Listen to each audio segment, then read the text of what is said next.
الحمدللہ رب العالمین والعاقبۃ للمتقین الصلاۃ والسلام علی سید الانبیاء والمرسلین۔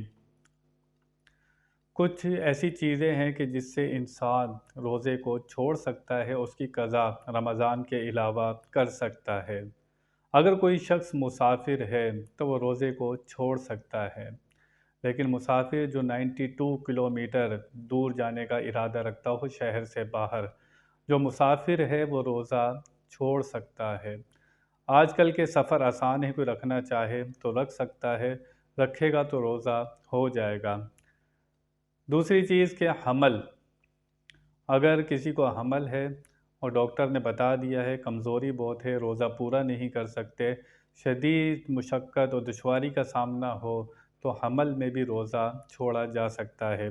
بچے کو دودھ پلانا، ماں بچے کو دودھ پلا رہی ہے اور کمزوری کا سبب بنے گا، مشکل ہوگی، بہت مشکل ہو جائے گی، دقت و دشواری ہوگی تو روزہ چھوڑ سکتی ہے، پھر اس کی قضا کرے۔ مرض ہے، ایسا مرض ہے کہ اگر روزہ رکھے گا تو وہ مرض شدت اختیار کر دے گا۔ ڈاکٹر نے بتایا یہ مرض ایسا ہے اور خود بھی اسے اندازہ ہے کہ اگر میں نے روزہ رکھا تو میری بیماری شدید ہو جائے گی، یا ایسی بیماری ہے کہ میں روزہ نہیں رکھ سکتا، تو بیماری میں بھی وہ روزہ، لیکن ایسی ہلکی پھلکی بیماری نہ ہو کہ نزلہ ہے، ہلکا سا بخار ہے تو آپ نے روزہ چھوڑ دیا، تو اس میں اجازت نہیں ملے گی۔ حیض و نفاس کی حالت ہے، عورت اس میں روزہ چھوڑ سکتی ہے۔ بڑھاپا، ایسا بڑھاپا ہے، ایسا بوڑھا شخص ہے کہ روزہ رکھ ہی نہیں سکتا، پورا نہیں کر سکتا، بڑھاپے میں بھی اس کو چھوڑنے کی اجازت ملتی ہے۔ ہلاکت کا خوف ہو، ہلاک ہونے کا خوف ہے تو روزہ چھوڑ سکتا ہے۔ کسی کا نہ رکھنے پر مجبور کرنا، یہ اکراہ شرعی ہے، جو میں نے پہلے بتایا کہ کوئی اگر مجبور کرتا ہے گن پوائنٹ پر، اگر تم نے روزہ رکھا تمہارا ہاتھ کاٹ دیں گے، جان سے مار دیں گے، اسے یقین بھی ہو کہ یہ واقعی مار دے گا، تو روزہ چھوڑ سکتے ہیں۔ جہاد کی حالت ہے، جہاد پر جانا ہے تو روزہ چھوڑ سکتے ہیں۔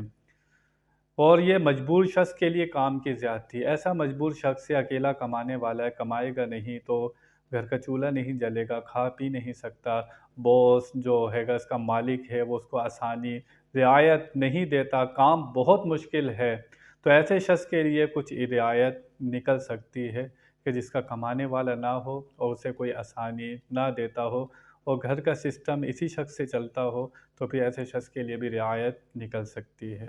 یہ کچھ روزہ نہ رکھنے کے اعذار تھے جو میں نے آپ کے سامنے بیان کیے۔ اللہ تعالی ہمیں سمجھنے اور سمجھانے کی توفیق عطا فرمائے۔ وآخر دعوانا ان الحمد للہ رب العالمین۔